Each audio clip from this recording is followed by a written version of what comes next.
I sit here before you tonight, presiding over a graveyard court case. Your Honor is up late. This matter needs to be handled expedited fashion because we can't let this court case fall until the morning. Emeka Egbuka versus the 1.2. We might compare other players around Buka's value to the 1.2 and decide what the jury thinks.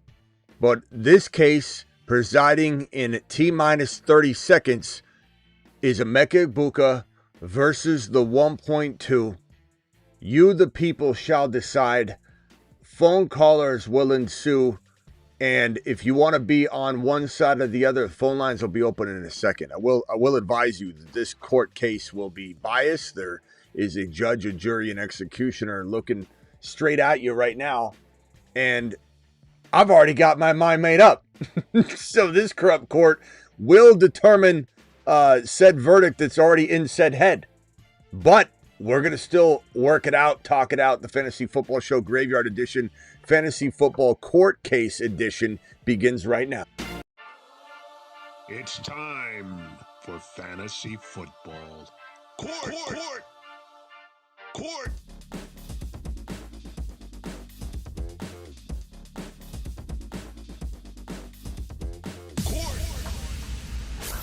Live from the FantasyFootballShow.com studios. It's the Fantasy Football Show. Live! Monday through Friday, 8 p.m. Eastern. Smitty is also live whenever news breaks.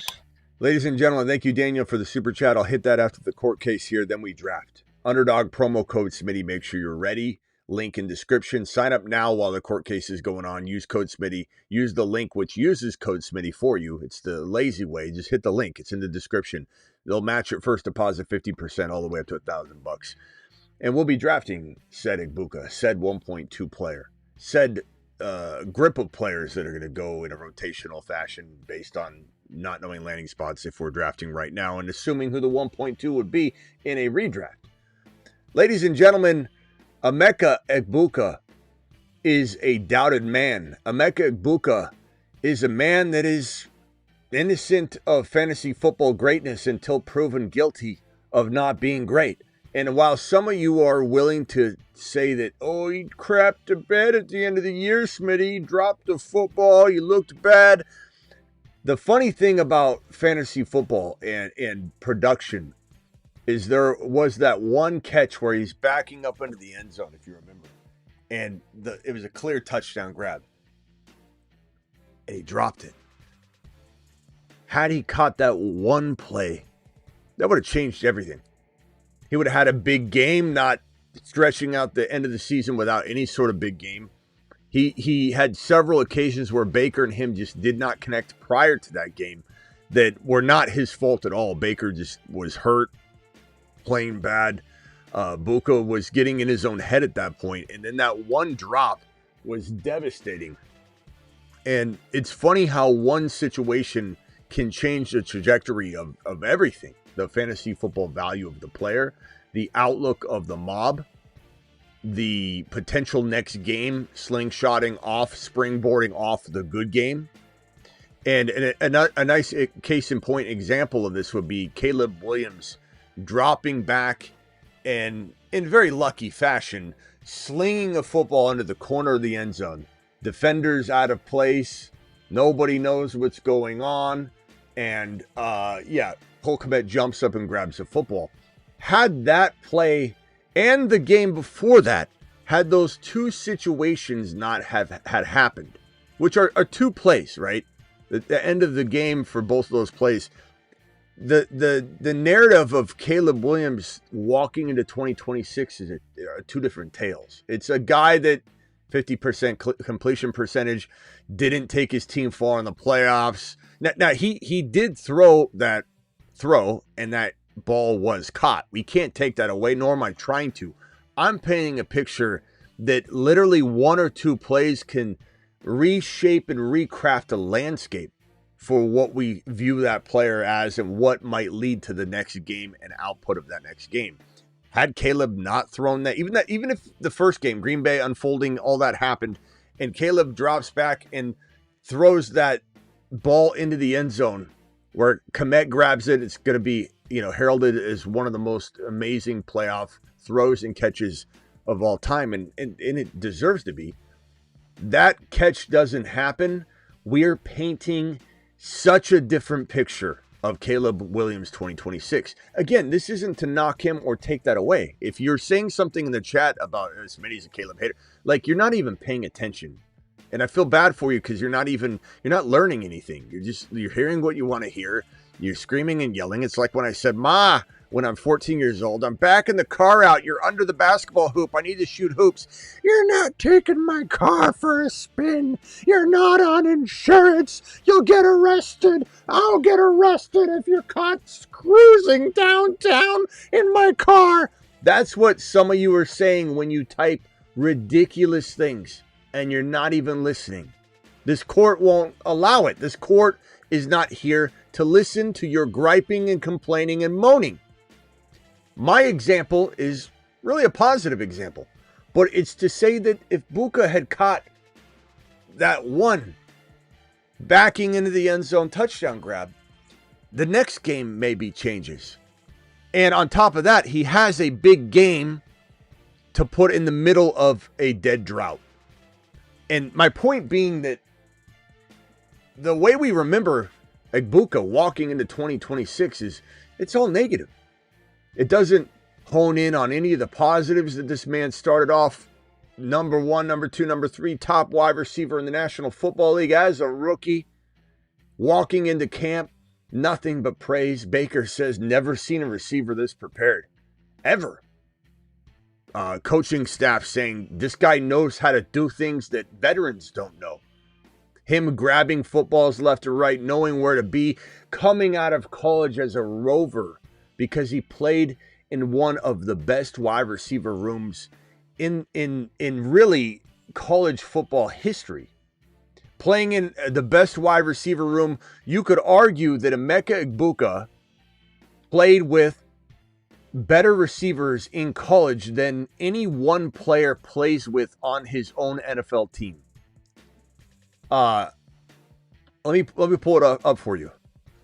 College wide receivers he played with. Let me grab a screenshot of this bad boy and put this on screen so that you can see exactly what I'm seeing, and I don't have to just list it off and you not believe me, or maybe visually this makes more sense for you. Marvin Harrison Jr., Garrett Wilson, Chris Olave, Jackson Smith-Njigba, Jameson Williams, and most importantly, Jeremiah Smith. Emeka Egbuka has played on the same field with these individuals. And the reason I say that, again, there's not a pro wide receiver room in the NFL that is better than this group, a collective group. There's just not. This is the best wide receiver room that any player could play in. And Buka was a rover around the entire room. They would send JSN. They would send this guy here, that guy there. Hey, Buka, play over here. Okay, I'll learn that. I'll learn those routes. Play over here. Okay, I got to expand my route tree here. Play over here, Buka. Play in the slot. Play on the outside. Hey, Buka, run some post routes, some clear outs. Hey, Buka, let's work some short yardage stuff while the big boys run downfield. He was literally asked to learn every single aspect of every single style of play at all of the positions. Buka came out of college Carnell Tate, by the way. Buka came out of college with so much ability and so much skill above and beyond every single other player that came out of college over the last 10 years. It's unbelievable. This is why I was so high on him. This is why we told Scott Hansen he would be a top 10 wide receiver. And Scott was surprised. We told Scott he'd be back on the channel, and guess what? Buka crapped the bed. Big L for me. Doesn't mean that I feel wrong. Doesn't mean I feel ashamed of myself. Doesn't mean that Miss Smitty didn't cook me a rack of meatloaf as soon as the season ended. I still earned the meatloaf. She understood what time it was. She knows it wasn't my fault. But I still take the L because Buka didn't deliver exactly how I predicted, but we saw flashes of what is to come. Bijan Robinson was another L that your boy Smitty took when I said Bijan would be a top 5 running back as a rookie, maybe top 1 to 5. Bijan was number 9. Smitty took an L. Did I get a rack of meatloaf at the end of said season? I sure did. You know why? Because Miss Smitty said, "What's that smell? What's that? What's that?" Your Bijan card has been revoked. Yeah, that's right. Heber Hammer, I'm in the middle of court right now. Call back right when the case is over, my boy. Phone lines aren't open yet, but they will be open for you, my boy. I just need you to wait 1 second. Buka, and I will be taking calls for prosecution and defense. So hang tight, and I'll need you on one side. You're either going to be the prosecution or the defense. But let me present the opening argument. I don't know what else to tell anybody other than what I predicted to happen with Bijan. Be the number 1 running back potentially in the league. Be top 5. Be guaranteed top 1 to 5. And even though that was delayed slightly due to the Arthur Smith project, you could say, I don't think this is any different. We've seen Buka drop loads all over the field. We've seen Buka be consistent. We've seen Buka be arguably a top 3 wide receiver as a rookie. Rookies struggle at the beginning of the season, not the end or middle of the season. Sometimes they hit a rookie wall. He certainly did hit a mental rookie wall, maybe a mental and a physical, but Baker was not making it any easier on him. And Baker probably kind of flung him into a rookie, a spiral rookie wall situation. I don't think Buka really is to blame at all, except for at the end when things weren't going right for him for several weeks in a row, and then he got in his own head, and then he started dropping some footballs, which he doesn't do. This isn't his MO. He doesn't drop the ball, and he's not going to drop the ball walking into the future years either. This is a guy that, like I said, has faced so much more adversity than one rookie season where he's dropped a couple footballs and his quarterback was playing injured and playing badly. This is a man that's faced adversity. Hey, line up with Marvin Harrison Jr. Hey, line up with Garrett Wilson, Chris Olave, Jackson Smith and Jigba, Jeremiah Smith. Line up with these boys, and he says, no problem. Hold my beer. That's Buka. You think Buka is going to fail in 2026 as a sophomore? With Mike Evans in San Francisco, with the wide receiver room cleared out. Godwin's an old man that can't stay healthy. McMillan's no shiny new toy, and he's certainly good. He's a good 3. He's a good 2 if Godwin goes down, in spots, but he's not going to be like an elite 2. This is Buka's room. Buka's going to take major steps forward. And I have to say, without even trying this case yet, this is going to be a tall order. Dial into the phone line. I need one person on the prosecution, which would be the 1.2 side, that's trying to say that Buka does not deserve what I'm suggesting he's going to get. And then anybody wants to defend Buka, the phone lines are open for you as a defense team. Dial into the show. Call into the show. Call into the show.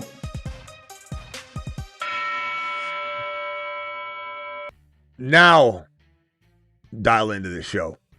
Okay, here is, I think this is Husseini dialing in. Husseini, what side are you claiming? Are you defending Emeka Egbuka? Or are you going to prosecute and defend the 1.2?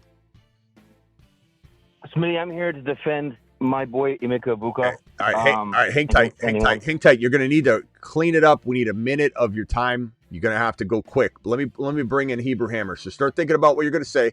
You're going to get 60 seconds, and then I'm cutting you off. So you better spit it out. All right, hold on a second.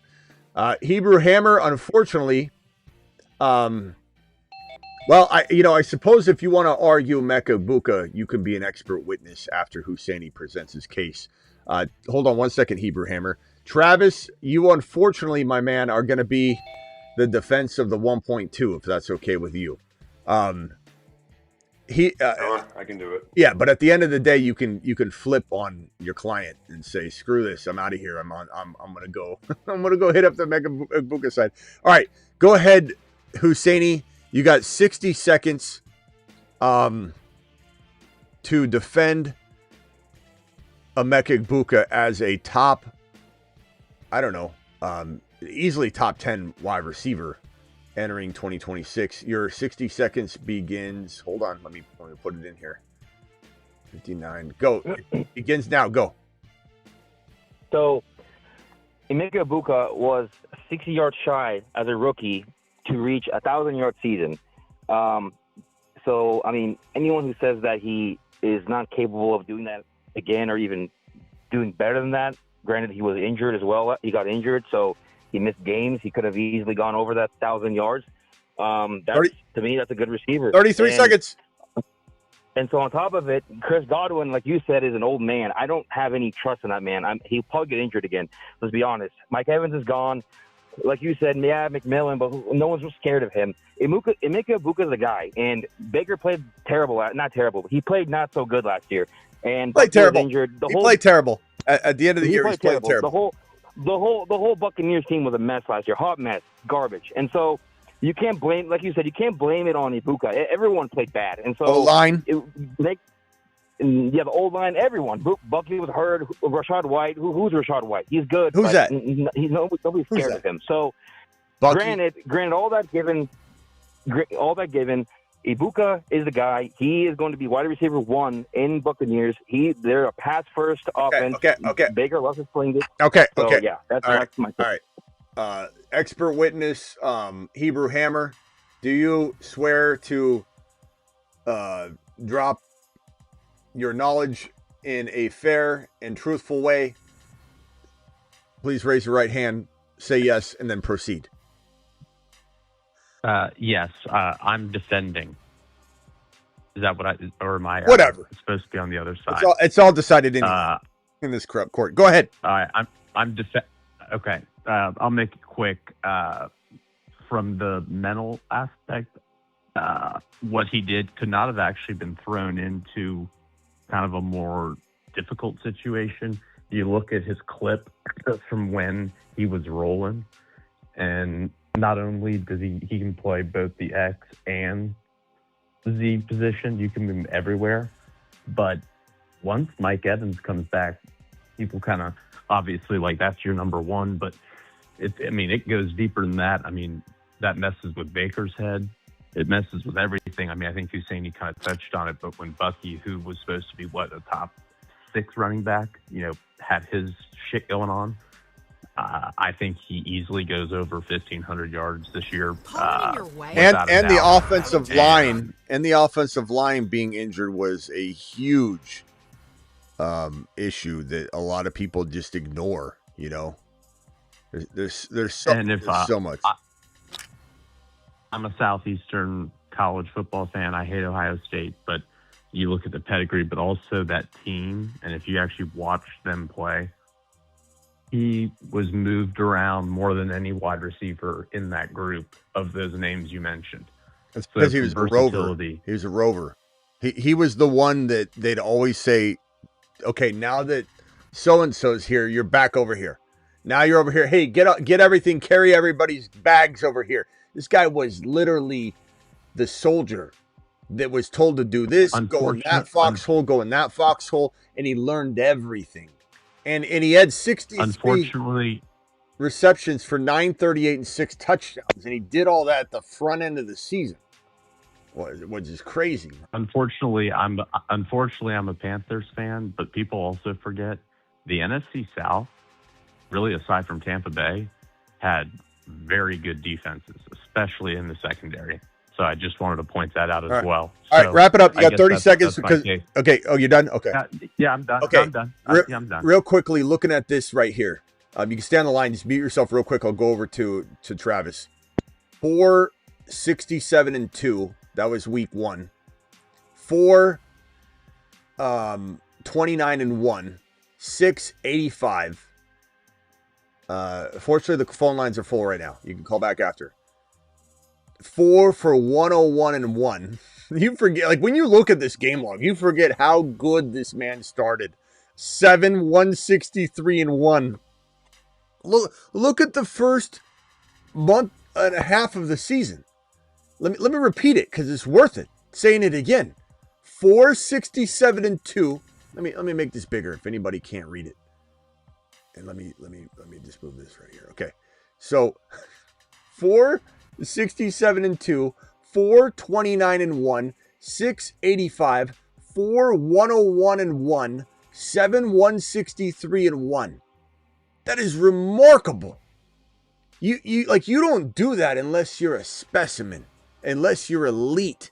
And given that he crapped the bed the entire second half of the season and finished with 938-6, it's almost embarrassing when somebody doubts this kid walking into 2026, especially when you consider his cost of entry in ADP, because it's not even a debate. It's cost of entry. He is all upside. It's not like he's going in the second round. It's not like he's going in the third round. Buka's ADP right now, as of this moment on Underdog, promo code Smitty, will be drafting here in a minute. For those of you saying, let's rip an Underdog, let's do it. I've already told you we're drafting as soon as court's over. Stop in the chat. We'll be doing it in a second. Wide receiver, we always do content first. Okay, so enough of the nagging of doing a draft in the middle of the content. We do the content first. This isn't your grandma's YouTube channel where all they do is draft, and then we start a draft, and then we start a draft, and we do another draft. And we just have drafts up every time. This is school. Class is in session. Court is in session. But you look at the ADP, 40.4. He's not a third rounder. He's not a second rounder. He's a fourth round pick. And in some cases, he goes at the top of the 50s. It really just depends. And you look at the players that are above him. Flowers, sometimes. McConkey, Garrett Wilson, Rashee Rice, T. Higgins, Tet McMillan. I like Tet McMillan, but I'm still drafting Buka over him. This is a great territory to get him. He has every bit the chance to climb into the top. Let's call it 1, 2, 3, 4. So Puka, Chase, JSN, CeeDee Lamb, Amon-Ra St. Brown, Justin Jefferson, Malik Neighbors, 7, Drake London, 8, George Pickens, 9, Nico Collins, 10, Olave, AJ Brown, 11, 12. Past those guys, not saying he can't climb into the top 10. Past those guys, I can't think of a better number one overall second wide receiver if you assume every team has one of those 12, right? The first wide receiver off the board that is a wide receiver 2 for a team, not the wide receiver 1. I can't think of a safer player than Emeka Egbuka as your second wide receiver.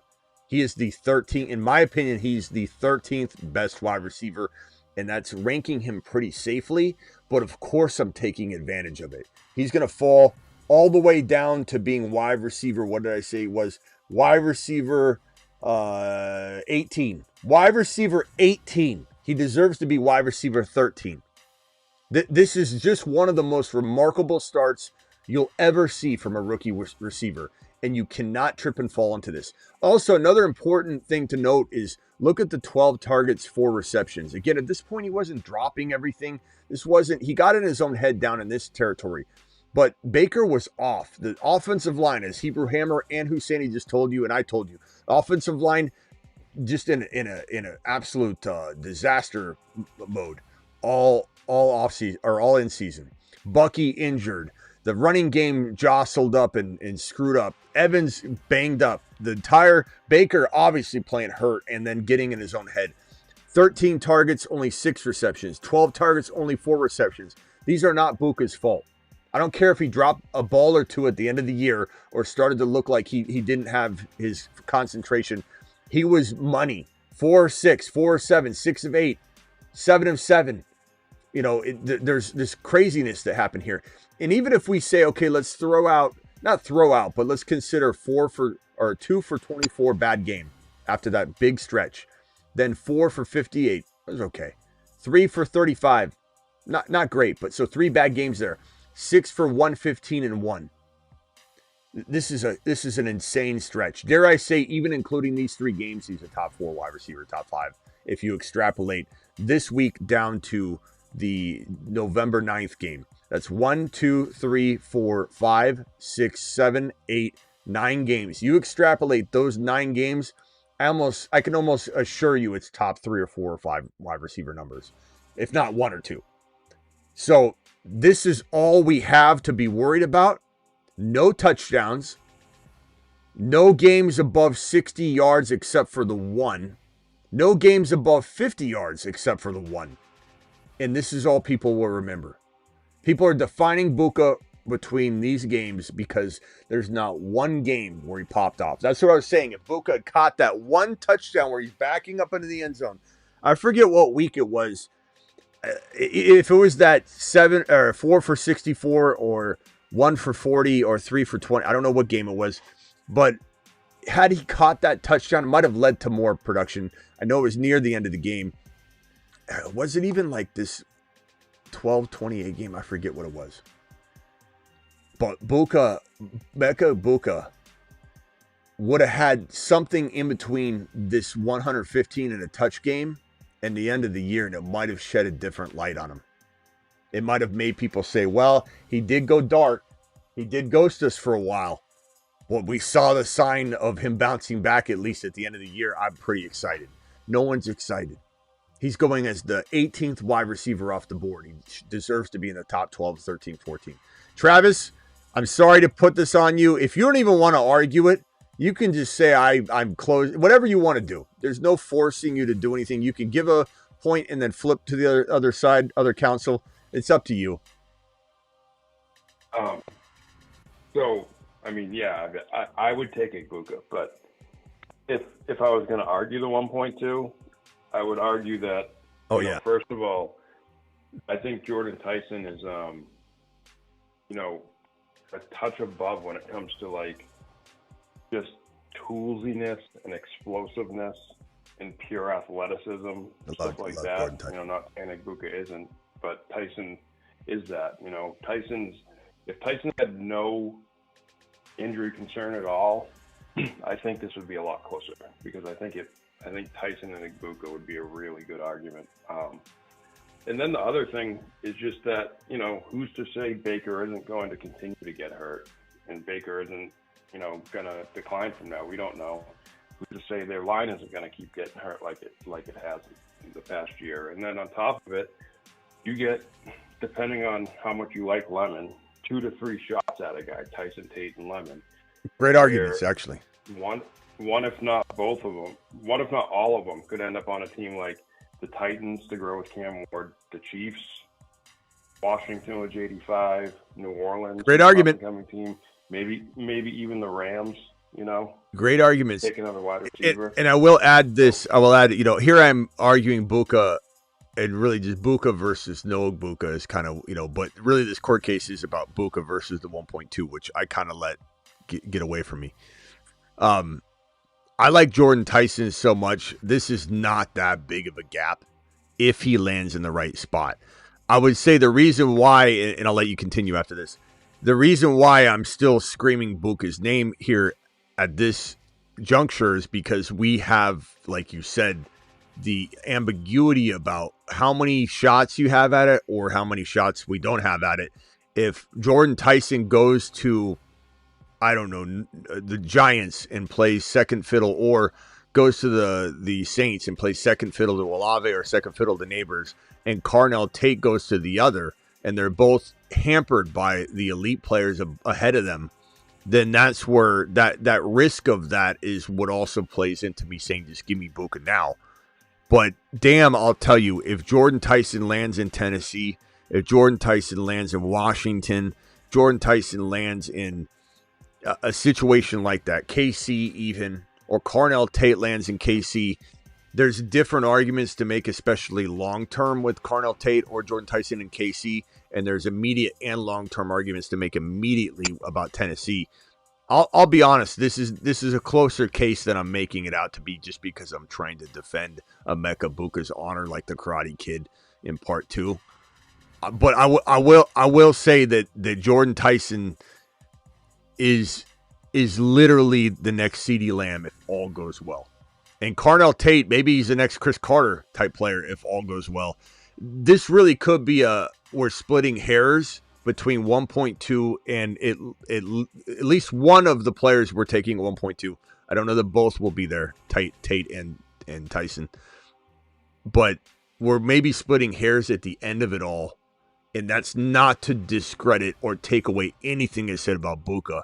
That's just about how good Jordan Tyson or Carnell Tate could be. Okay, go ahead. Keep going. And you made great points because... Yeah, just in the last thing I was going to say was, now if we're just talking, you have to pick at the 1.2, whoever that pick's going to be versus Egbuka. Again, I take Egbuka. But if you have the 1.2 and it's like, or if you can trade Egbuka for the 1.2 or, something along those lines, you have to also consider, if I take the 1.2, what can I trade that for? Or what can I get if I pair the 1.2 with something? Can I get into a Justin Jefferson, another, a stud, an H-N or whatever? Absolutely. So that would be the only other argument I'd have. Like, would you trade Ted McMillan in the 1.2 for JJ? Man, I don't know. If I needed one big receiver, maybe, but I mean, I think having two top 12 to 15 receivers is pretty good too, and I think that's what Tet and the 1.2 can be. So I think it's very close. Chat, would you trade Ted McMillan in the 1.2 for JJ and Dynasty? Vote in the chat, please. All right. All right, Travis, final answer here, or final thought, and then I'll come to a conclusion. Then we'll just have an open round table phone line, and we'll go back to Hebrew Hammer. Yeah, so my final thought would be, I guess, flipping on it and saying I would take Egbuka because, like D-Town was saying in the chat, I've been thinking the same thing. We've talked about a little. Egbuka has a lot of traits of JSN, and he's a little bit faster and St. Brown, a little bit bigger than JSN. Yeah, and St. Brown, both of them. He could be the number two. And you saw after JSN's rookie year, people forget fast. People were, JSN's a bust. He didn't do anything this year.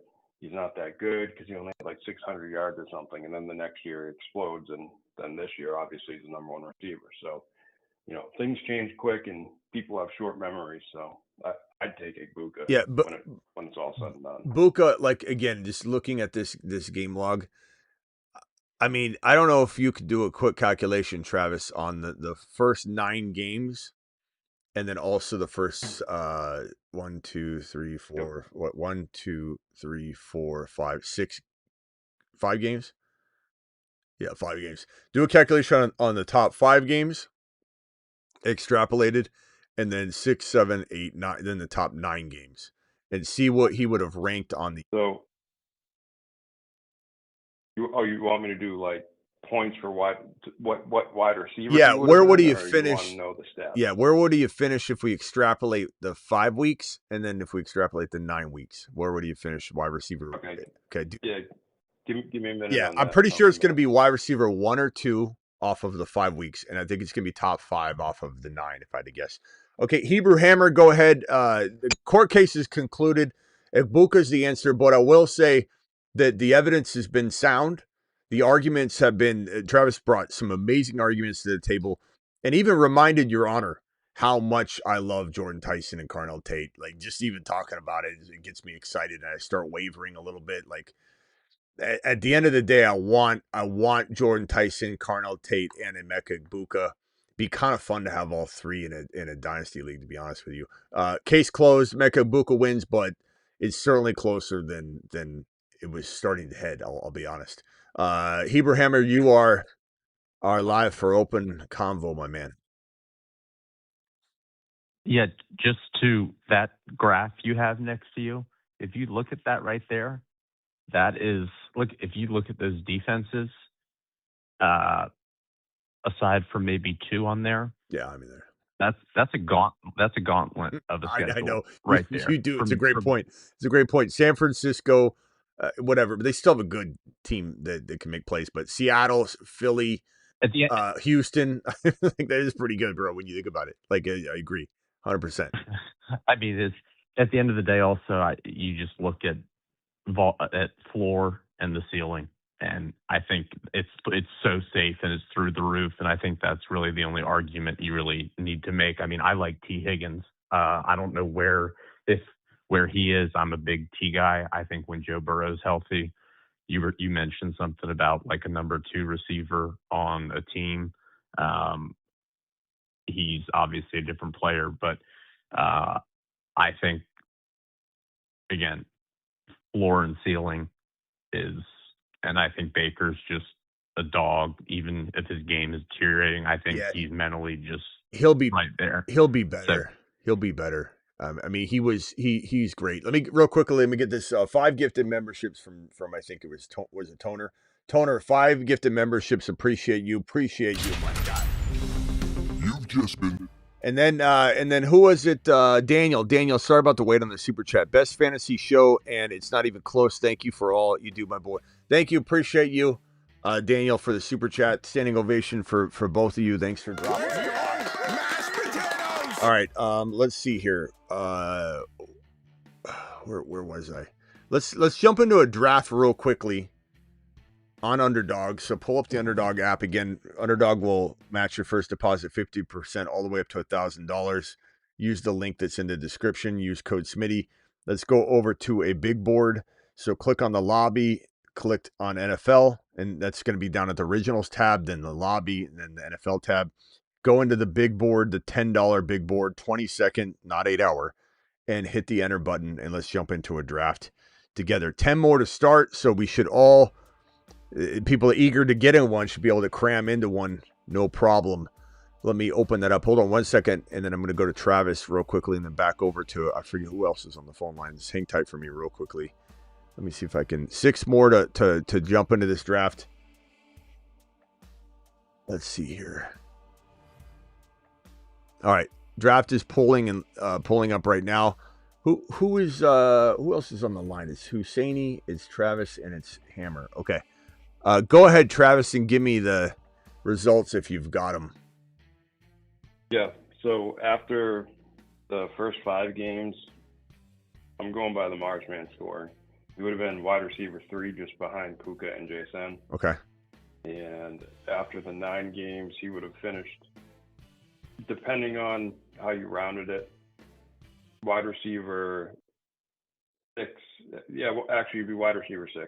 Okay, so between Pickens and Olave. Wide receiver, what was the first one? Wide receiver 3? 3. Okay, so wide receiver 3 in the first 5 games extrapolated, and he would have been wide receiver 6 if you took the first 9 games. Right. And it's, I mean, you just can't trip and fall into those numbers. He's so good. The board is up now. Your boy's drafting from the ones. No, actually, I'm not. It's not set yet. 1 more to start.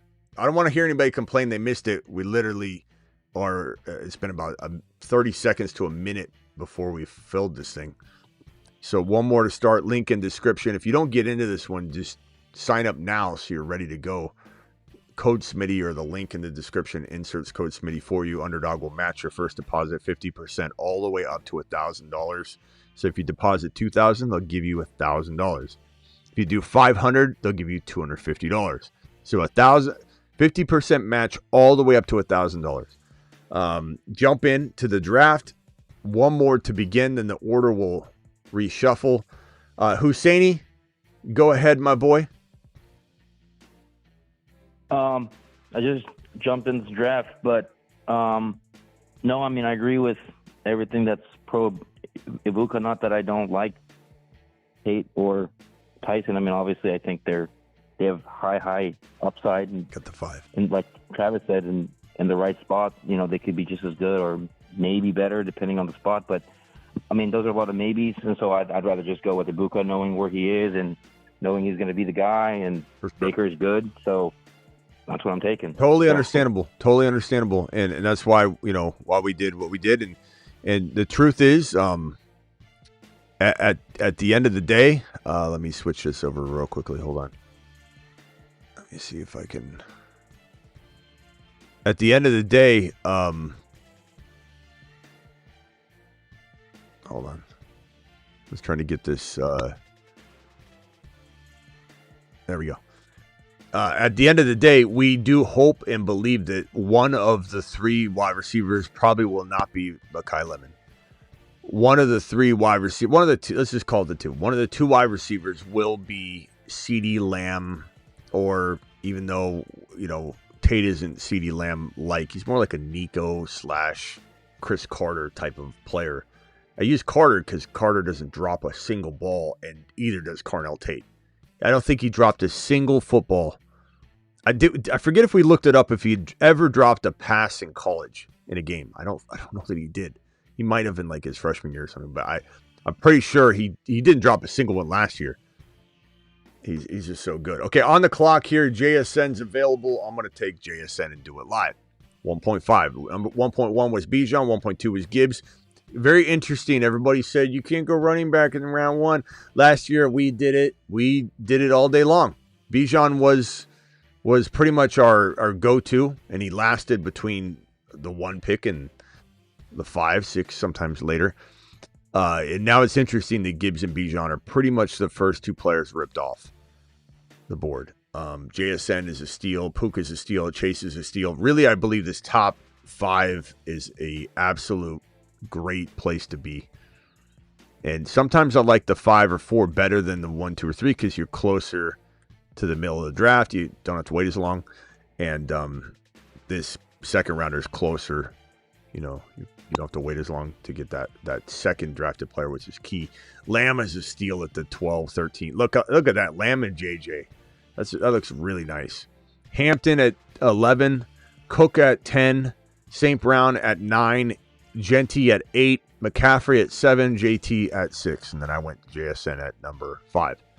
After JJ with the Lamb pairing, the Hampton owner took Achane. The Cook owner at number 10 paired him with Pickens at 15. The St. Brown owner at the 9 pick is on the clock again in the second round. And they're about to pair, I imagine. Oh, Kenneth Walker. I respect it. Neighbors off the board. McCaffrey. Who does this owner pair McCaffrey with? Let's see what happens here. Barkley. Okay, Jeremiah Love. I am more of a, man, do I go Drake London or Brock Bowers or McBride? I mean, McBride's probably the London or McBride. Let's just try this. It's hard in a sniping environment to go tight end early because everybody gets ripped off the board so quickly. You end up, the positions dry up a lot quicker when everybody's selecting the same players and targeting the same guys.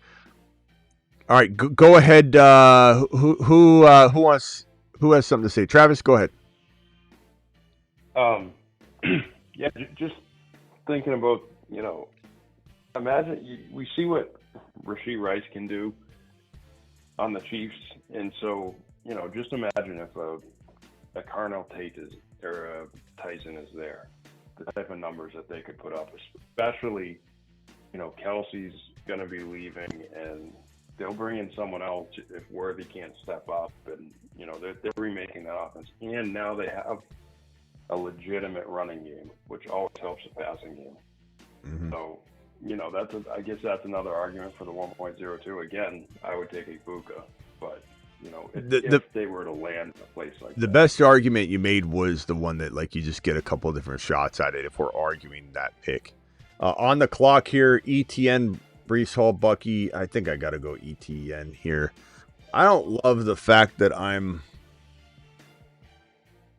I like ETN. I do. Who hung up here? Hebrew Hammer, call back if you got anything else, bro. Appreciate you. I don't love the fact that ETN's my number 1 running back, but then again, I remember I've got JSN and McBride, and I feel pretty good about it. But it's just sometimes that early tight end drafting is hard. because you're going to feel weak somewhere because of the selection. So sometimes, like, if I look back on it and I say, okay, who could I have grabbed? Chase Brown's a little early, but I would have done it. A little early on ADP, but not early in my mind. So Chase Brown, and then maybe I take... Look at all the RBs. Look at this. I haven't seen this before. 1, 2, 3, 4, 5, 6 straight RBs. Wow. Holy crap.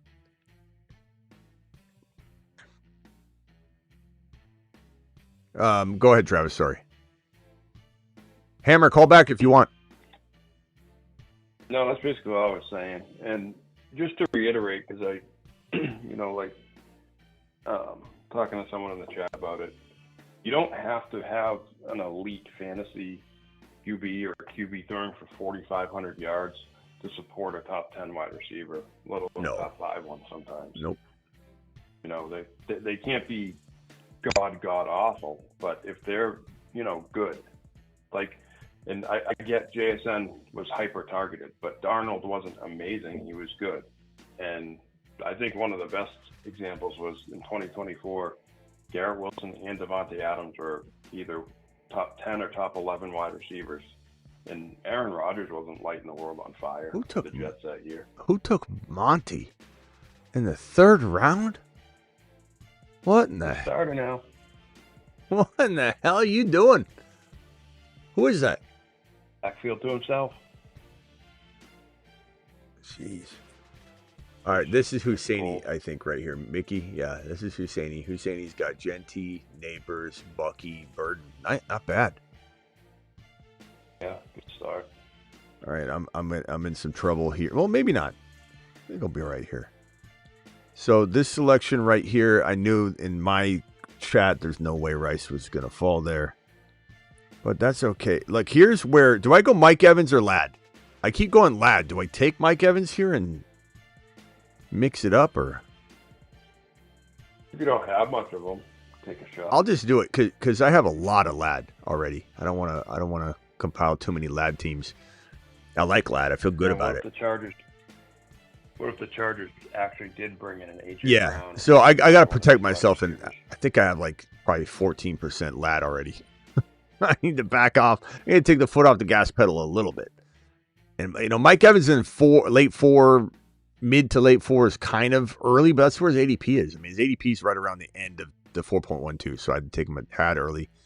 But that's not big. It's not a big reach. It's not like I'm reaching rounds. I don't know.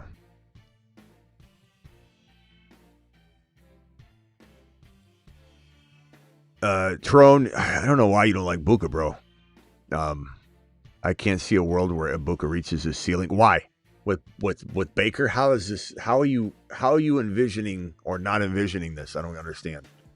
Because it's. I'm trying to figure out what he means by Baker balling out. Does he just mean Baker being good, or like Baker being an amazing 4,500 yard quarterback? Because there's a big difference. I mean, Baker feeding Mike Evans isn't evidence for you. Seeing that for as long as. Seeing what he did with Buka, making Buka the number 3 wide receiver in the first 5 games of the season. Baker making him the number 6 wide receiver through the first 9 games of the season. You can't envision a world. I don't know how that's possible when the world was right in front of you for half of a season.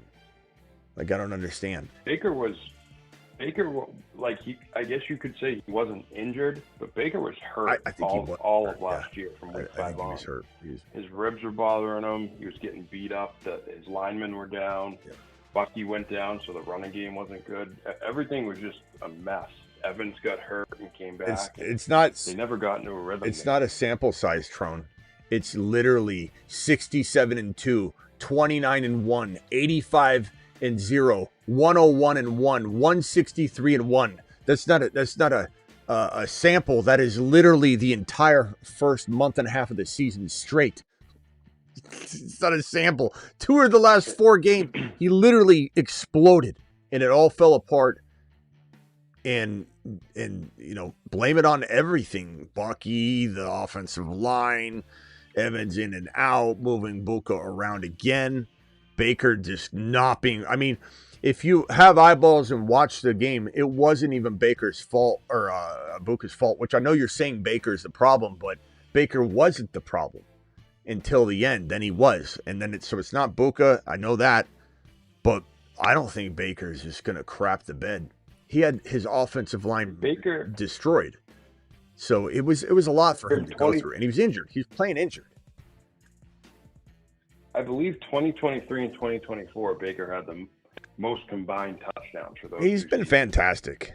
There's a world I can envision a world. I'll envision it for you, Trone. How's that? Let me merge Hammer back in. I'll envision it for you, Trone. You don't have to worry about it. I'll do all the visioning. I'll envision for you. I'll do all envisioning for the both of us. And you know you can have a different opinion. I'm not mad at you. I'm just defending the stance. And Baker's been fantastic. So like I guess it's just the way you said it made me question, like, how is this? Damn, what do I do here? I think I'm gonna go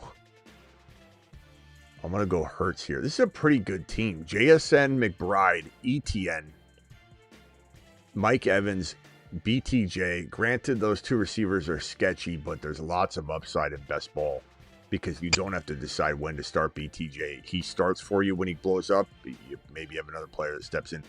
Hurts is really good value in the end of round 6. He keeps falling. I like this team a lot. This is pretty good. Let me go back to Hammer real quick. Hammer, go ahead. Hammer time.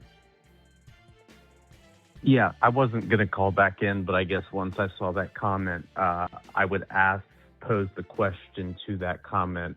Malik Neighbors, Daniel Jones, and I'm not saying he's Malik Neighbors, but you think about it, Egbuka would be on that track. I don't think you'd be questioning that. I think Baker's better than Daniel Jones was, and I guarantee you, Neighbors hadn't gotten hurt, Neighbors would be in a first-round pick. So, and to your point earlier when you were saying, he was like 6 for 14, look at those targets. I mean, like I said, it's all about opportunity. So, again, hey, guys, opportunity. 5 seconds. DK or Michael Wilson? Michael Wilson. DK. You guys are Michael Wilson. I have Michael Wilson queued, so I'm going to go with Wilson. But yeah, man, I've been going a lot of DK, so I'm fine with this. But these are 3 good receivers: JSN, Evans, BTJ, Michael Wilson. Really, really solid. All right, go ahead. I'm sorry, Hebrew. Go ahead. Again, it's opportunity, and I guess when you were kind of like shitting on yourself in a way about lack of touchdowns. That's what people were saying about McBride, and then he had touchdowns and just went absolutely off. I think your point's actually, when you were saying him in a negative way. So if he's getting 6 for 14, well, I'm looking at that and I'm like, well, I'll take 14 targets. And he's a rookie. So, I mean, yeah,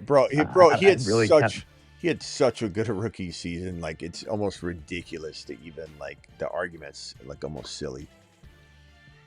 The anti. And just look at the schedule again, I just saw a comment and just felt the need. I had to kind of. And Hammer, before you go, is Buka capable of being a top 10 wide receiver? Obviously, I know your answer, but without a doubt. Okay, so are you paying top 10 wide receiver value? No. I will. No. But I'm saying. That's the whole point, is like there's no argument here for people that argue against Buka are arguing on last year's value, and they're not accounting for the fact that it dropped all the way to where it is now, and they keep pretending. It's almost like they're saying I just can't draft Buka as your top 10 wide receiver, and it's like, bro, if you pay attention, he's not going. Do they watch football, or do you just watch your fantasy team? Right, because I'm a Panthers fan, unfortunately, so I watch especially a lot of NFC South.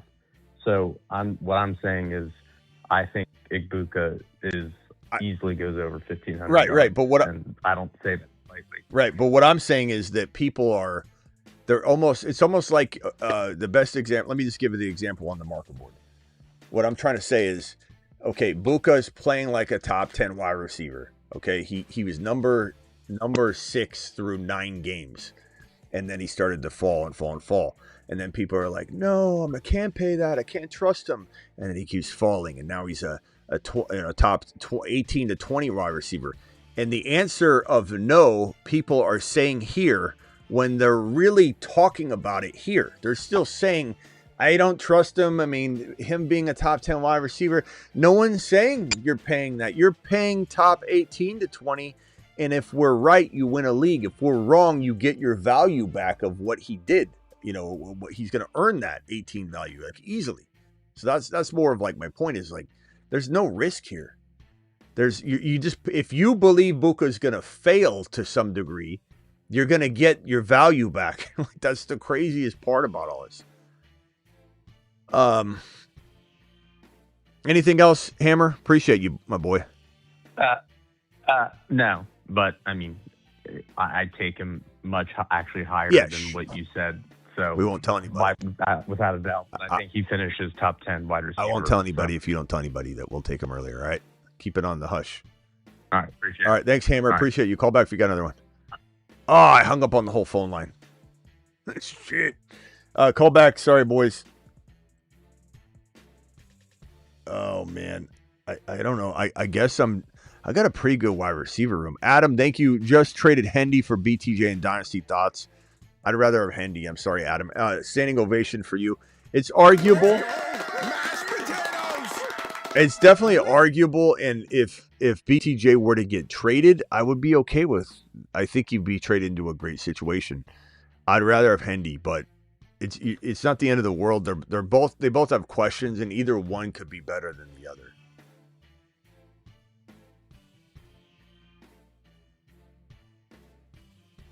People were still drafting Buka in this mid-second round in January. No, they weren't. Ghetto. They were not. Buka's been a forgotten man since near the end of the season. Not going in the second round. There wasn't even like, yeah, that was not happening. Buka's been a steal since the Super Bowl ended. Like, I don't even know what you're talking about. People were drafting him in the second round. No, they weren't, bro. Not even close. I don't know what you're looking at. Okay. Travis, you're live. I forget who else I hung up on. Husseini, if you're still out there, you can dial back in. I'm sorry. He might be on the other line still waiting. But Husseini, dial back in. Go ahead, Travis. Yeah, so you think Hendy is good enough of a blocker now, right? You agree that he improved to the point where he's good enough to be an NFL pass blocker? I do think he improved dramatically.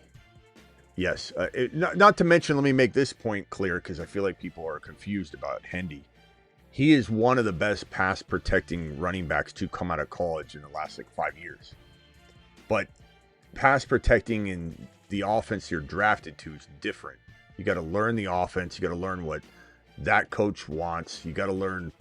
I mean, it's not like when Hendy messed up and missed a block or didn't know where to go. It's because he didn't know where to go in that offense. Not that he doesn't know how to pass block. People that say that don't know ball at all when they say he doesn't know how to. And pass blocking in college and the NFL can be completely different animals too, with the way they disguise things and how much more complicated some schemes are. Yeah, completely different. But anybody that says he doesn't block well, they don't know ball. They just don't. Because he was one of the best pass blocking running backs to come out of college for 5 years. That didn't go away. It was just a matter of he needed to learn that system. He was trying to pick it all up. It's hard to, as a rookie sometimes to pick up everything from the jump. But it also doesn't help when your coach doesn't let you evolve in a game. Because when the craziest thing in the world is when someone argues that he didn't do something right. When Hendy was shoved into the lineup He had 2 50-plus yard touchdowns in a 2-game span and was probably the number one player in the National Football League at the running back position in that 2-game window. I don't think anybody outscored him per game. In, if you take those two, that is a small sample to extrapolate. Trone or whoever was saying that it was a sample, 9 games is huge. 2 games is not. But I'm just merely pointing out, when someone says he didn't do something right, when he was started, he scored 3 touchdowns and all 3 were over 50 yards, which is unheard of. So he did everything right and was magnificent. And so to answer your question, do I think he's learned enough? Yeah, because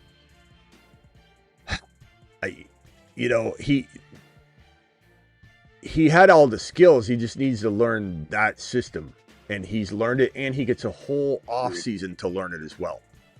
And has been working on it, and Drake May, and they'll be more comfortable with him. My only problem is I still feel like I don't honestly, and I'd be lying to you if I said I do, have a good sense of what Vrabel, really the entire staff, is going to do with Hendy and Stevenson. I can sit here and tell you what I want to happen and just make up something and say, no, he's so good. They're going to use, I can't tell you that because I can't tell you what Vrabel's going to do. And I honestly don't think anybody can. To me, that's the only question. It's not a question of his ability. Only question. And it's not a question of his pass blocking anymore either, because you saw, and I don't agree with it. I see what they were doing. They trusted Ramondre, and they were just hard-headed and stubborn, and they were just going to run with Ramondre. I don't agree with it. But Hebrew Hammer, he could have gone in, and when he did get in, he made some really nice plays on pass protection. He did. Hey, Hebrew Hammer, I'm sorry I missed your $20 super chat. When you were on the phone, I didn't think to check that you dropped a $20 super chat, but he did. $20 super chat from Hebrew Hammer. Hebrew, you still there? It's Hammer time. Whenever you hit the $250 one live stream threshold, you're gonna get your own video drop. Let me see if I can find the Hebrew Hammer video drop. So now whenever he does a $20 super chat or higher, he gets his own video played, or his own intro played, because he did hit 250 in one live stream. It's Hammer time.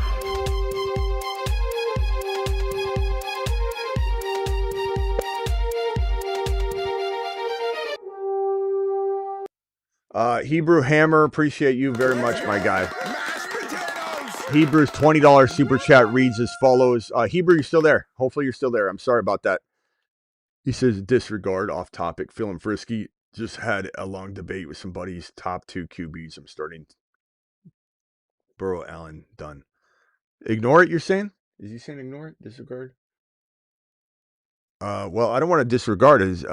If I had to answer it, I would say top 2 QBs, I'm starting a team with. Oh, you're just telling us what you're doing. Okay, Burrow, Allen, nice, bro. Burrow and Allen in a superflex is crazy. That's crazy, man. And if you're able to outthink everybody the rest of the way, at least at one or two of those, picks that really matter, you just outthink everybody and you land somebody you shouldn't land, that's when it's game over. It's just straight up game over. Adam, thank you for the double super chat, young man.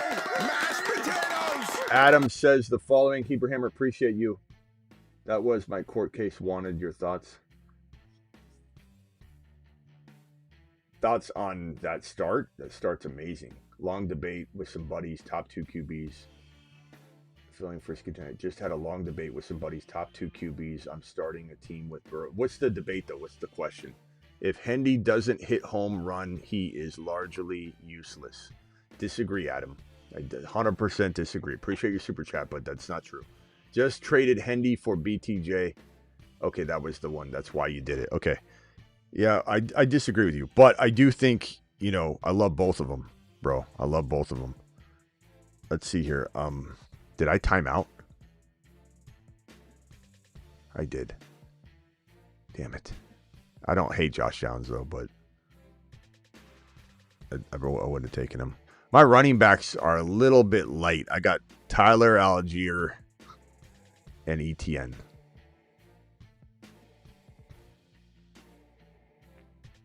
Thank you, Hammer, for dropping that. Appreciate you. Oh, was it a bully QB? 1 QB? Is that what he did? Is that what somebody's saying? I don't understand. Hebrew, were you going... What are the top 2 QBs if you're starting a team? Okay, top 2 QBs if I'm starting a team. You mean an NFL team? Top 2 QBs to me in the NFL.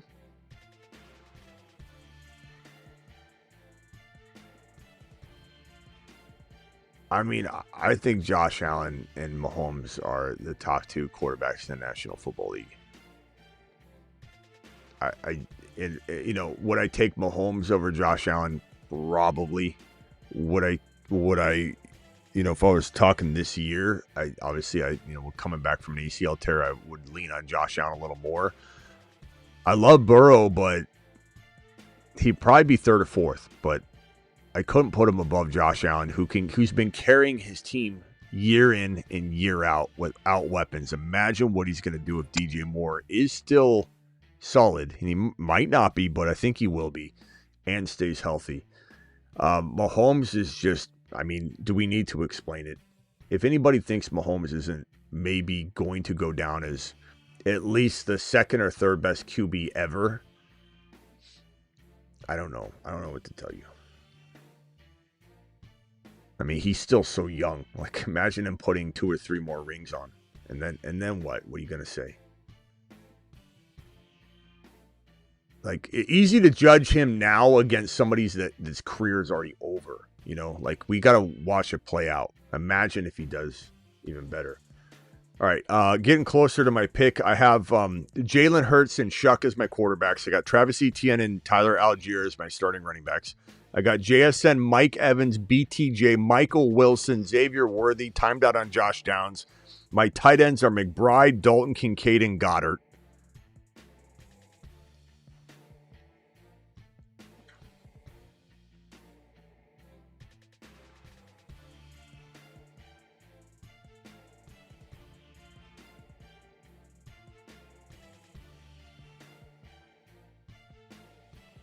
I'm going to go Connor here, just to cuff to Algier, which I think is not something I normally do, but with having only 2 running backs on my roster, it's a pretty safe move to make sure I'm kind of guaranteed a running back in a sense.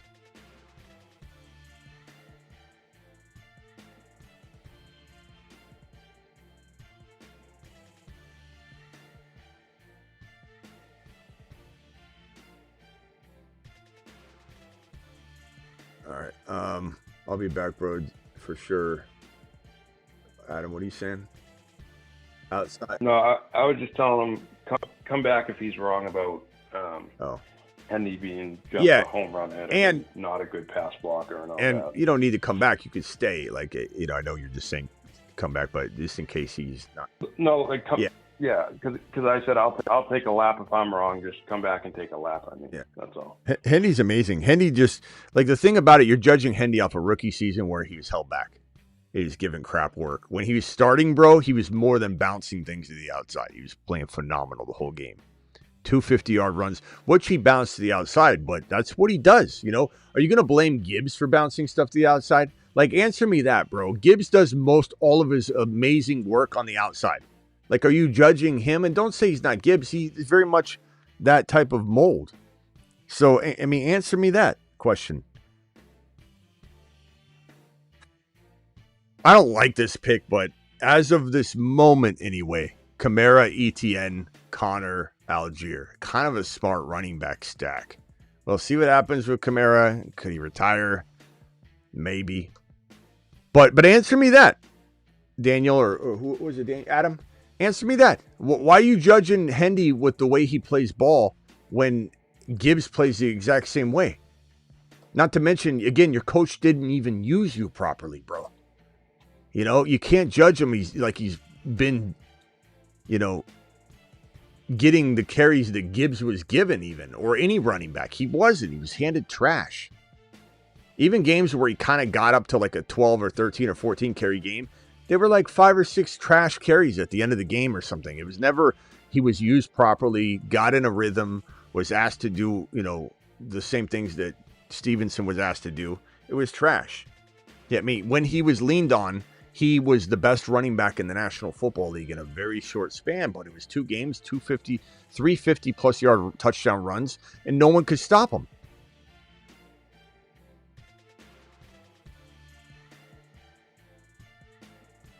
Just traded DJ. This is from Sergio. Sergio, appreciate you. I smell meatloaf. Meatloaf.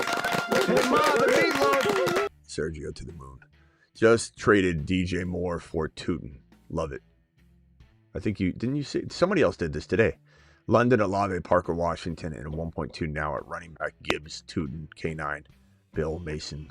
What do you think? I like it. You think George? Yeah. Alani, I mean, he's all right. No. Emmanuel Wilson's there now, so yeah, that's another guy. I'd say, yeah, I would say what I don't know. I mean, you can't write him off completely, but right. If you're talking about what are the chances he's gonna break through and be something, probably not great,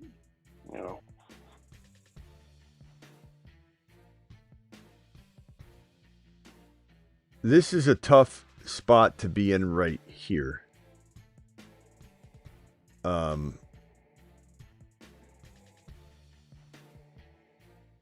I'm taking a bunch of running backs. Oh, I got to scroll down. That I don't necessarily love, like Pacheco. And thank you for the super chat. But no, Lonnie, I'm not a huge fan of. I don't mind in like a deep league is what I was trying to say. Sorry, I was drafting at the same time and lost my train of thought. In a deep league, I don't mind having him on the roster. But I could easily make him somebody I'd drop instantly if some waiver wire guy starts looking like I'm not even going to sweat it and go, well, what if? Like, he's just somebody I'd scoop up and then, maybe send him packing. I don't like Connor. I don't like Kamara. I don't like Pacheco. But with this particular build, it makes a ton of sense, at least for now, to have Kamara and ETN cuffed, and then Connor and then I got Pacheco as just a wild card player. Adam, appreciate your $5 super chat in addition right now. It's okay to disagree. I'm not mad at you. And you, Hendy not held back 50 more touches than Mondre outside of the running back 20 in all but 3 games. 2 without Mondre. 3 points per game in playoffs. Good player, overrated asset. Again, I 100% disagree. And I already explained that he got fed some trash carries even when he did. Such thing as good touches and bad touches. Yeah, horrible touches. You got to also use your eye test, bro. That would be my thing. But I appreciate you regardless. And I appreciate, like you just said, I appreciate other opinions. I like the debate. I like the back and forth. He just traded Hendy for BTJ, so yeah, there's gonna be a natural. You're gonna be defending that like no other. Justify. and let's not pretend you weren't wavering. And if you didn't do it, you'd be defending Hendy. You'd be like, yeah, but there's upside.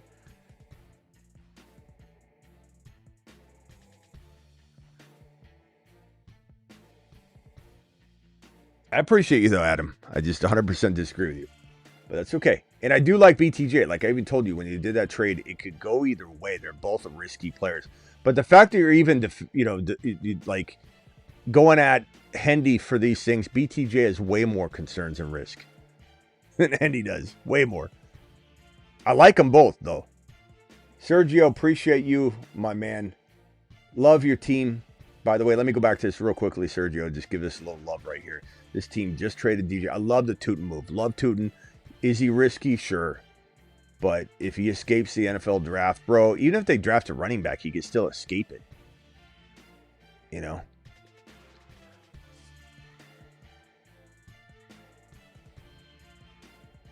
BTJ does get out of Jacksonville. Travis, I see your message. Then he's a steal, to trade for. And I would say that I could see a world where I trade Hendy for BTJ in a world where I need a wide receiver. But right now, BTJ is maybe I don't want to say he's the third wide receiver on the team, but he's battling for the second because P. Wash is by far and away the number one option on the squad. Not only by volume and production, but by way of Liam Cohn. And T-Law loves throwing to Brenton Strange too. So that's just another wrench in the whole process. Yeah, he was not the guy, Adam. You're not convincing us. Okay, let me see here.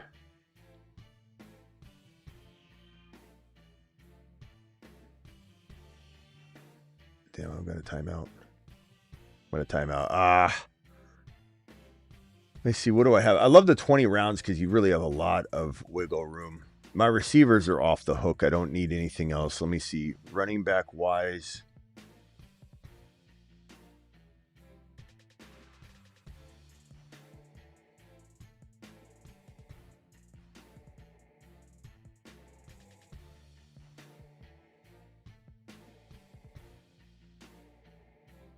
I need an RB. I wish I don't know why. Who grabbed Trey Benson? Like, why would you even grab Trey Benson by himself?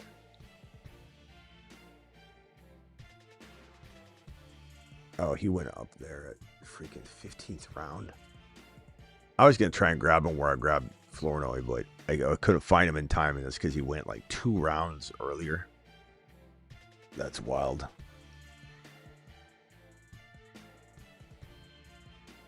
All right, here's a big time league winner for me. Deep league winner. Jordan James. Oh, Smitty was going to take him. That's funny. Oh, what's up? Sorry, Husseini. I forgot you're there. What's going on, Husseini? No, you're good. Not much. What do you think of my team What? at the 1.8? 1.8. So you're on the clock right now? Yeah, where's that guy? I just put him on. Oh, someone took him. All right, well, let me see. So Genty. Whatever. Genty, Neighbors, Bucky, Burden, JD5, MHJ, Dowdle, Mahomes, Gadsden. Yeah, I like your team a lot. Coker, Strange, Tank Dell. Yeah, Parkinson. I like it. It's a good team. Real good team. Real good squad. My team, JSN, McBride, ETN, Evans, BTJ. See, Adam. Hertz, Michael Wilson. I mean, this is really good receivers, man. JSN, Evans, BTJ, Michael Wilson, Worthy. Sorry about that. Snipe on Worthy. Kincaid, Shuck, Goddard. I timed out on Josh Downs. Connor to cuff to Algier. I was trying to get Benson too. Kamara.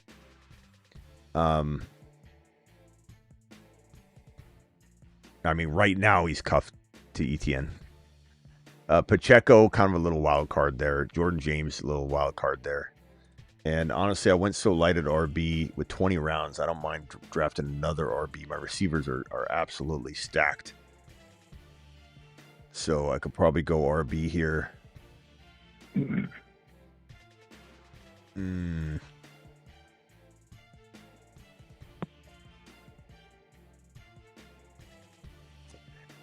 I hate Devin Neal, but should I take Devin Neal and cuff him to Kamara and ETN, I guess? I don't know. Not a bad move. I mean, either that or you just take a shot on a higher ceiling guy. Yeah. What's the deal with Torrey Horton? So is he, like, does anyone know how many weeks he's going to miss or whatever the deal is with that? Say it again? Torrey Horton's status for the upcoming season? Gordon? He's supposed to miss Horton. Horton. Is he supposed to miss part of the season? I don't. Oh. No, He got knocked down though too because they signed Shaheed, and Cup is still. he's there. out for spring workouts. He's just out for spring workouts right now. You're historically wrong. What am I historically wrong about? Are you talking about Ghetto? What am I historically wrong about? I'm not historically wrong about anything. I think he's talking to Adam. Oh, okay. Adam saying he's got historical evidence on his Okay, side, sorry. blah, blah, blah. Sorry about that. Ghetto. My bad. I hate this pick, but I'm going to go Devin Neal just to secure. If I couldn't secure a Benson, Connor, and freaking Algier, which the Benson's taking Benson that high, I at least now I have that New Orleans situation. Although, who else is there? What else am I missing? Henry Miller. Yeah.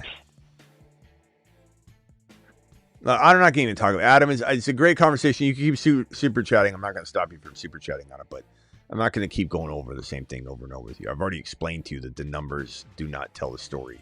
And if you want to keep spitting the numbers out, I get it, but I'm just not going to keep going in circles around it. Like I use the eye test and the numbers mean nothing to me. Zero. They're not telling of what he's capable of, nor are they telling. His numbers are wrong. Nor are they telling of his numbers are wrong. Nor are they telling of that he was the start. Like you're saying, he was the guy. He was not the guy, bro. I watch football for a living. I'm no offense, but he was not the guy. I don't care what your numbers or anybody says. Hendy was neglected all year except for a 2-game span, which he was the number 1 running back in the league during that 2-game span. I don't need your data. I don't need anything. I need eyes. The eyes tell me everything. Through these Gunner glasses, I see everything. All right, Husseini, final thoughts, my boy. We'll be out of here. Anybody wants to draft next time, Underdog, link in description. Code Smitty gets it done as well. Husseini, final thoughts, my boy. Appreciate you. Just looking at your team, I think your receivers are stacked. I mean, you got some really good receivers. And then I think you have good running backs, but it makes up for, I guess, the depth. But I think your receivers are really, really Jason, Evans, BTJ, Wilson, Worthy, Downs. I think that's pretty deep. It did come and you got McBride. Yeah, the McBride made to have those receivers with McBride with Hurts is pretty crazy. But there's I was gonna say, and Chuck. The one thing that I'm going to be faced with, though, is that I do need to land. If I land my receivers, this is the kind of team that goes to the first round easily, makes it out of this group of 12. If I don't land my running backs, then it doesn't. I don't think there's no in between for me because I stack so well at the other positions. If there's anything I'm going to be right about, I could have a receiver go down, doesn't matter. But if I have to be 100% on ETN and Algier and the cuffs that I have to be, or it's probably cooked. Or I could have ATN ball out. I could struggle at my running back too, get a little bit of like Pacheco value and scrape by and get into the playoffs, but then I need the running back, the running backs to assemble. But it's yeah. With Pacheco, now granted with a grain of salt, the more I think about him on the Lions and with Petzing and all the pieces around everything, I'm starting to like the idea of Pacheco as the backup over there with Gibbs. And obviously Gibbs it's his team, but I think Pacheco. I saw his press conference with Lions, and he just looked so excited, and he just looked so hungry and ready. And everybody, he was saying how he's just ready to go to work and do whatever it takes. And I think it's a good new, I guess, chapter for him. And so I think that's good at the 188 pick or whatever. I think that's pretty good value. Yeah. All right, Husseini, we'll see you tomorrow, my boy. Yep. See you guys. Later, my man. And Adam out there, I don't want you to feel like you're not welcome here or anything like that. Bro, you're super chatting. I appreciate you.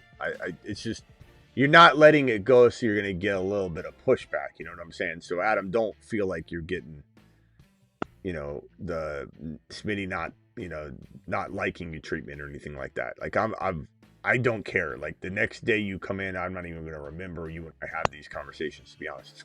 Because I got so many things coming at me. But I just want you to know, if you're leaving on a sour note or something, you kept pushing back, and I kept, I'm going to push. If I disagree, I'm going to push back again. It's not going to be something I just nearly easily let go. But Thank you, Zara. yeah, I just want you to know that. I don't want you to walk away thinking, well, screw this show. You came out at a stance that I feel passionately about, so I'm going to push back, and I don't want you to be like, well, I'm out of here. Try to be peaceful. He says, love you, Smitty. Appreciate the discussion. Everyone, peace and love. So he's bailing, so I didn't know. And I did say I think we're going to be wrapping it up, so that might be why he's bailing. But I just want to make sure. Usually when people leave after something like that, their tension is like, maybe I don't come back then. So I just want to make sure he was good. Buka. Yeah, there he is. 4 years, year to go. Okay, thank you, Adam. Appreciate you. I appreciate your opinion. And Adam, this would not be the first time I end up just going crazy on someone's take, blasting it to pieces, and then at the end of the year, you come back and say, Smitty, remember that time and I was wrong. Like, it happens. Some fuzz just floated on my head. You know what I'm saying? So, like, I'm not right about everything. I'm going to miss minimum 25-30% of everything I say. You're like that. Anybody watching right now, make sure you understand that. I'm going to miss, on my best year, 25% of everything I say will be wrong. And that would be an amazing year. 75%, unheard of. Like, that's an unheard of year. So maybe this is one of the things I get wrong. You know what I mean? So it is what it is. And an injury could take Hendy out, and then I never can prove I'm right. And I'm wrong until the end of time on that. So it is what it is. Travis, final thoughts, and then we're out of here. No Dynasty show tonight, but I'll be back tomorrow with a Dynasty show. Yeah, two quick things. Just and with Egbuka, would you take him, if we're just talking straight up like we did Egbuka versus 1.2, what about guys like Pickens, Olave, and Nico for 2026? Do you like Egbuka better or those guys? Buka. Okay, let's do this one at a time. So Buka versus Nico? Yep, Nico was one of them. Man, that's a tough one. I know a lot of people are going to say Nico all the way, right? I wouldn't, but yeah, a lot would. I think the way I have to answer this question is, it's not a cop-out, it's just the reality, and I don't want to set the wrong tone. The way to answer this question is that at cost of entry, I like Buka more. But am I getting more in a trade? Am I drafting Buka later? The answer is yes to all that. So in context, I want Buka plus something because I can. But at the end of the day, if you're telling me I'm getting on a plane, the wheels are about to go up, they close the door, and as the door's closing, and I'm going to be in flight for 18 straight weeks starting right before week 1, and you're saying, who outscores who? The door's closing. I'm yelling, Buka, you son of a... And then it closes. But that's being bold. That's not something that I'm gonna wager on or anything. Like, there's a lot that goes into it. Stroud, Baker, Houston Texans offense. The Houston Texans have a great defense. The offensive line was injured. Is it healthy? Is Bucky gonna ball? Is Zach you got to remember, Zach Robinson is now none of us even talked about this in the court case, and I should have been the first thing out. Yeah, good point. Zach Robinson we both just made Bijan Robinson a 700-yard receiver, double-digit touchdowns, 78 or 79 receptions, whatever Bijan had, 1,400 rushing yards. Yep. Drake London was wide receiver 1 3 different times.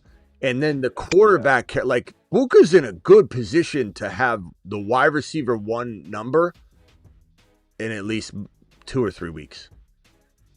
Zach Robinson is a mastermind, and he was handed a pretty tough situation last year. He's got an arsenal of weaponry and which should be a really healthy offensive line. Zach Robinson's a key component here, and this he has the worst offensive coordinator and maybe bottom 3 in the league. In Kaylee. Kaylee's a bottom 3 offensive coordinator, And what is rule number 1? Draft players on good teams. You can say, Smitty, this team just absolutely, yeah, their defense is good. Their offense is not a good team. You know, the defense doesn't do you any good. This offense is trash. Haley is trash. Houston may not replicate. The defensive players and pieces might get injured trying to carry the weight again for this offense. Stroud has crumbled. So draft players on productive, fantasy productive, good teams. Buka is the answer, and in a vacuum, he's the answer. But of course, I get more if I can. Your next one was Pickens? Pickens and Olave were the last two. This one's tough. Oh wait, where's my Buka? Man.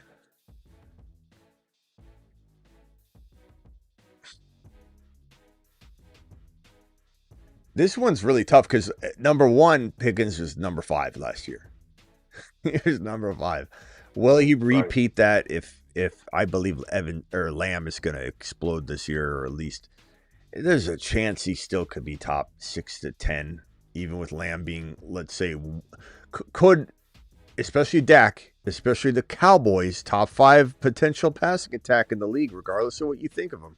You can call the Cowboys names all you want. You can get mad at Jerry, but doesn't matter if they win playoff games. Doesn't matter if they miss the playoffs. Like, all that's an irrelevant conversation where you're running your mouth yapping away.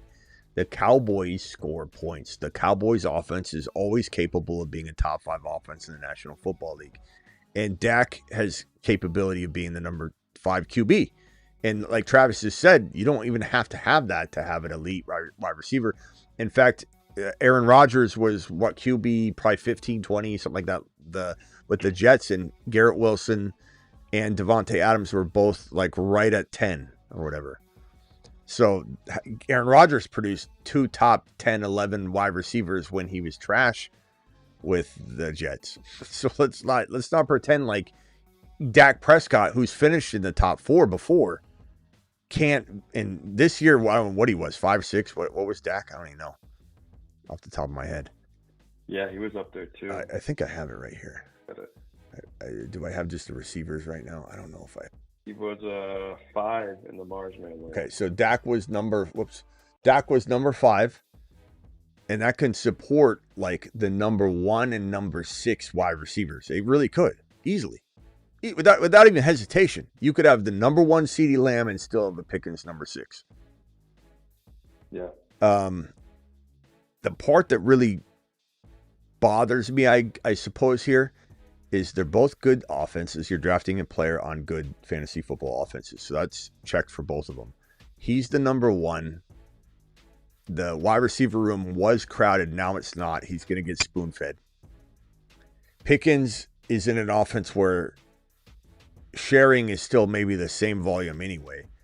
But he is maybe getting locked down into the situation. And if it's not conducive to both of them for whatever reason, then he's locked into that with CeeDee Lamb, which makes it hard to get out of, in the situation to change.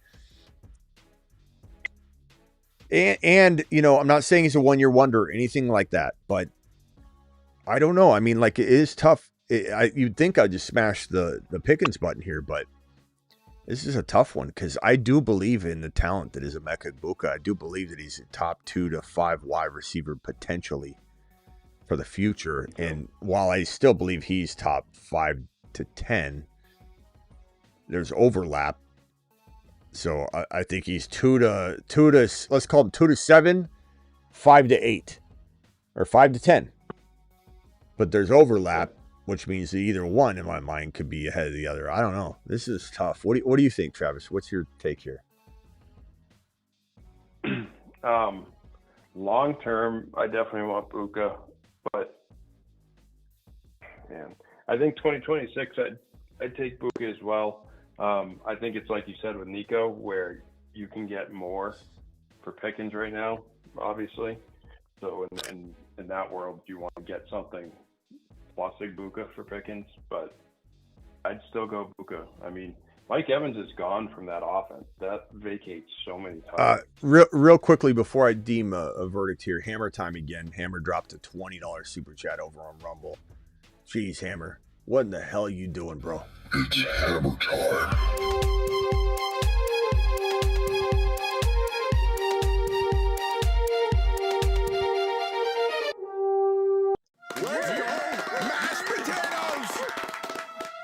Anytime Hammer drops a $20 super chat, through his $250 super chat that he dropped in one live stream, he earned himself a video intro. So anytime he drops a 20, he gets his own intro played.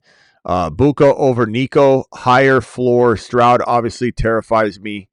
They got rid of the offensive linemen. The only wide receiver I'm taking ahead of Buka are Puka, JSN, Chase, CD, London, St. Brown. I like the take. I like the boldness. You know, we're trying to get away with what we can get away with for sure, but push comes to shove. And then Husseini with a mother freaking $20 super chat. Look at this guy. Where's the meatloaf? I smell meatloaf. And if I didn't stand for... Let him cook. Thank you, Hammer. Husseini said, please play the Egbuka video before you leave. You know, I'll do it for you, Husseini, but we have traditionally like waited for a rebound on a player that's like slumped hardcore to wait to play their video. Like, I don't know that I want to hit the Hendy button until Hendy rebounds. It just doesn't feel right. I almost feel like it doesn't feel right for Buka. Is there another video I can play for you, Husseini? That I mean, I'll do it if you want it. But I have the Mahomes one. I don't know if you know that one. I'm gonna say something with the Chiefs. Yeah, I got the Mahomes one. I don't want to. I don't want to hit now too. I think we got to have a hard, fast rule here that we can't play. We just can't play it, man.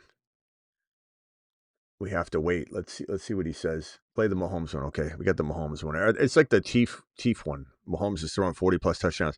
I don't know if he'll do that with the ACL recovery, but he certainly was. This is very warranted, this play for him based on last year's production. Like, he was a mother freaking monster. Patrick Mahomes, number one quarterback in fantasy. Number one, number two until the injury, right? Right around there. Yeah. Where? I don't know though, because he was great with Kareem Hunt as his running back. So the running game. Well, I just mean maybe he's not throwing 40. Maybe he does. Maybe because he's not running, he does throw 40. It's hard to say. All right, Husseini, I'll even put you on this video as a way of saying thank you. It's Chiefs season. Mahomes is scoring 45+ touchdowns. Let them cook.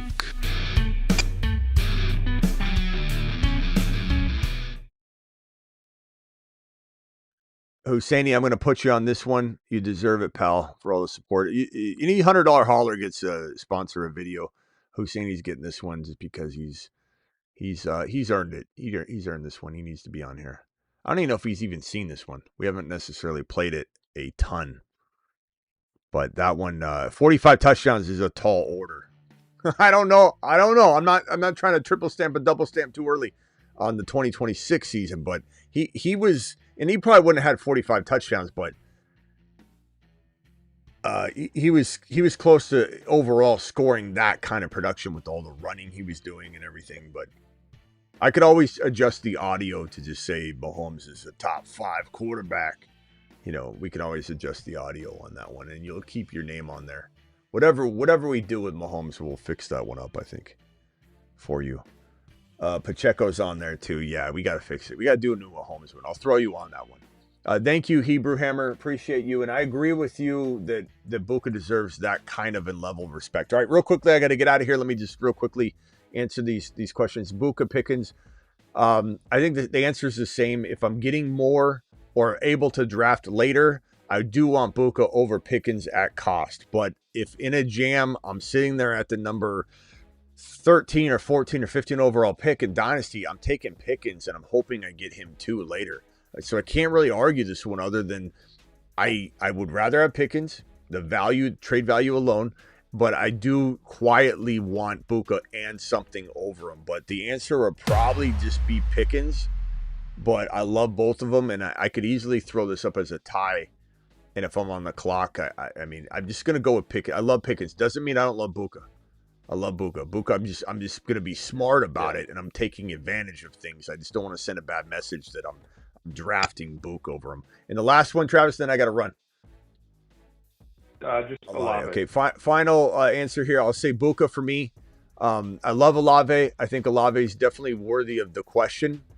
And I think that, at the end of the day, another season in the books of him staying healthy will put this on maybe even playing field. Maybe even Olave takes over.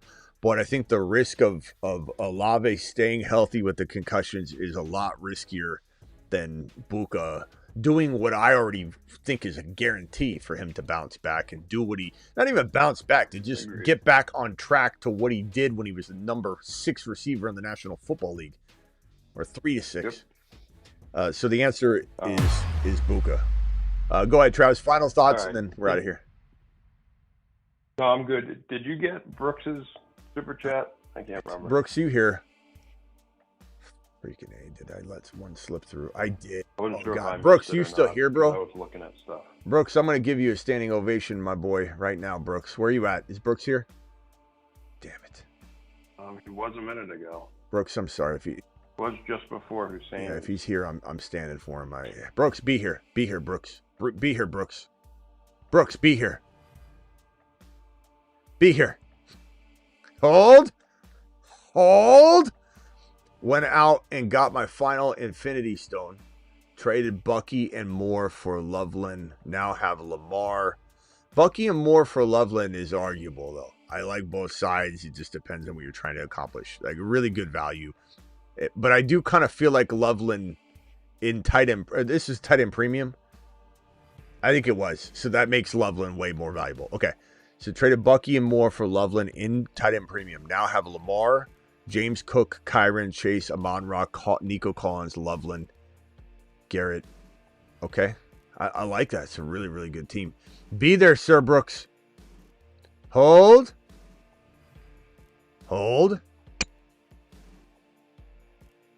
I don't think he's there. Damn it. We let one go. We let one go, gentlemen. We let one go. Be there. Keep an eye out for him. Be there. He was. He said right before Hussein, he said like the stream. So. Brooks, Sir Brooks, I love the team.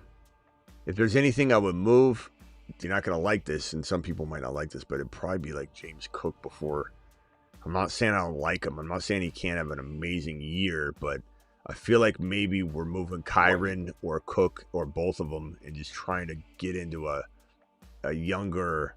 I wonder how hard it'd be to turn Cook into Walker and something, and then turn the surplus of that you get with Walker with Kyron into something, and then you just flip. I was going to say Cook into Genty. For people, there's still Genty doubters out there. Some people really like him. I know. I assume that's Garrett Wilson. So Garrett and Kyron for one running back. Can we do that? Where is Sir Brooks? Damn it, he's gone.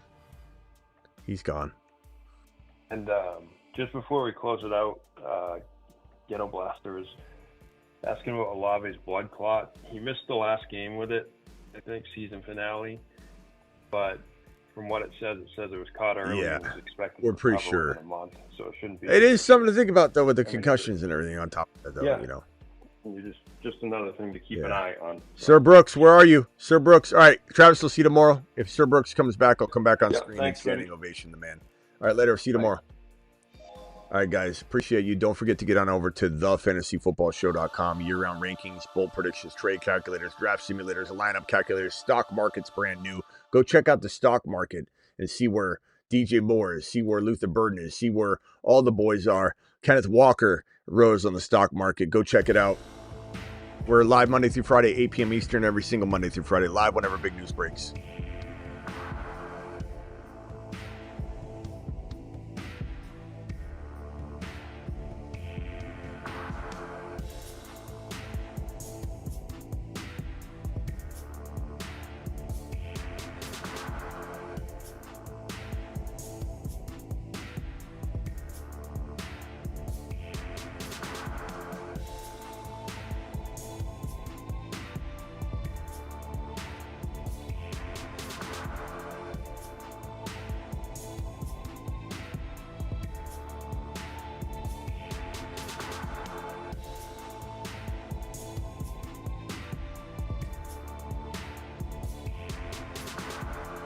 See you later, Deuce. Did Brooks come back? I don't see Brooks. Hey, Sir Brooks, if you're watching this, I apologize. I didn't answer the question fast enough. I'm so sorry, bro. It rarely happens. And thank you all for super chatting. Thank you, Hammer, for the doubles over on Rumble and everything else you did today and yesterday. Sir Brooks, if you're watching later, we attacked this question just about 2, 3, 4 minutes ago, so keep rewinding until you see it. Thank you, my guy.